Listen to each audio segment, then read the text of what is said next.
welcome back to the channel. We are on our way to Vereniging to surprise my brother. Now, I've been asked to record a trip with and without cruise control to compare the fuel consumption. Spoiler alert, I totally forgot to record the trip back without cruise control. But all this means is next time I go back, I can record the trip and then give you a more accurate fuel consumption. Now, the reason for this comparison is because apparently Cherry's fuel consumption is not the greatest using cruise control. We are 5 minutes into the trip and here is the fuel consumption thus far.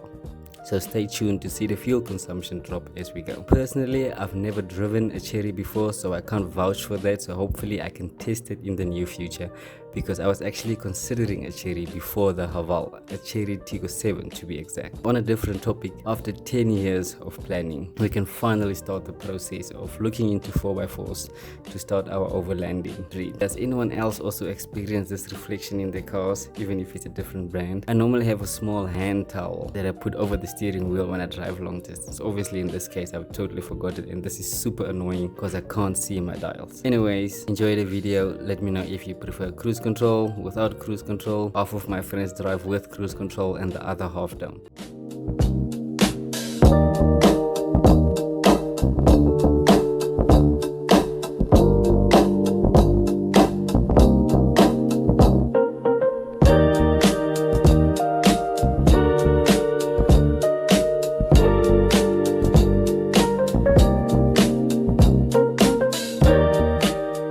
40 minutes into the trip, and this is where we're sitting on fuel. I always check and set my tire pressure before a trip while the tires are cold, because the tires heat up on a long summer drive, the pressure climbs up. Honestly, you'd think in 2026 there would be fewer idiots on the road. Now that's on me for putting too much faith in humanity. Out of nowhere, traffic drops to 80 in the fast lane and people start overtaking on the left.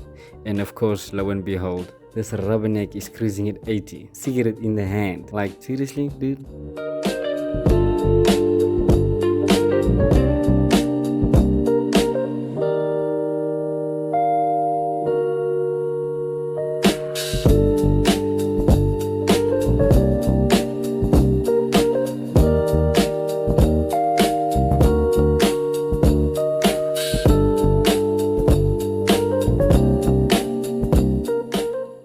Fuel consumption update as we hit traffic, and yes, as we all know, the Haval Jolions are absolute petrolholics in stop and go traffic.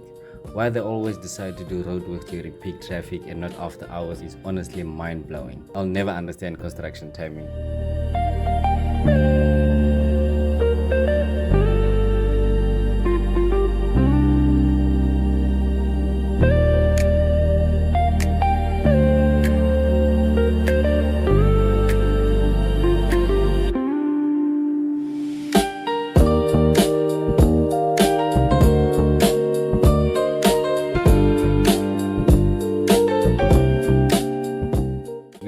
I actually forgot to show the fuel consumption once the traffic started moving again. The average jumped to 12.7 liters per 100, and we were stuck there for about 45 minutes. Anyway, on our way back in the afternoon, we stopped at Haval Vereniging, hoping they might have a tank 300 available for test drive. But as you probably guessed, they didn't have one. Turns out they sell out almost as soon as stock arrives. Now, here's a quick observation while I let the video play out. I see a lot of people buying the tank 300, usually the top of the range model with all the lockers and off-road features. But interestingly enough, I am yet to see one crossing borders. In places we've traveled, videos we've watched, we always see Land Cruisers, Hiluxes, Fortuners, and other well-known brands doing cross-border trips. But so far, no tanks.